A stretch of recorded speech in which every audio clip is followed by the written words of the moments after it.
আসসালামু আলাইকুম ওয়া রাহমাতুল্লাহি ওয়া বারাকাতুহু। প্রিয় ভাই ও বোনেরা, একটি জরুরি মাসালা। রোজা থাকা অবস্থায় যদি আমাদের কারোরকে রক্ত দিতে হয়, খুন দিতে হয় কোনো জরুরতমন্দ ব্যক্তিকে, এমতো অবস্থায় আমাদের করণীয় কি?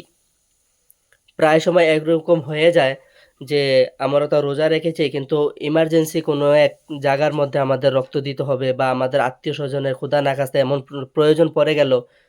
আ এমতো অবস্থা আমাদের করণীয় কি? যদি আমরা রক্ত দিয়ে থাকি তাহলে কি আমাদের রোজা ভঙ্গ হয়ে যাবে? তো মাসালা হচ্ছে কোনো জরুরতমন্দ ব্যক্তিকে যদি আমরা রক্ত দিয়ে থাকি, এমতো অবস্থা আমাদের কি হবে না? আ রোজা ভঙ্গ হবে না। আপনারা রক্ত দিতে পারবেন। কিন্তু সতর্ক অবলম্বন করা প্রয়োজন যে এতটুক পরিমাণে রক্ত দিবেন না যাহাতে আপনার রোজা রাখার যে শক্তি রয়েছে সেটাই শেষ হয়ে যায়। তার দিকে খেয়াল রেখে আপনারা রক্ত দিতে পারেন, তাতে কোনো সমস্যা নেই। আশা করি বুঝতে পেরেছেন। সবাই আমল করার চেষ্টা করবেন। আসসালামু আলাইকুম ওয়া রাহমাতুল্লাহি ওয়া বারাকাতুহু।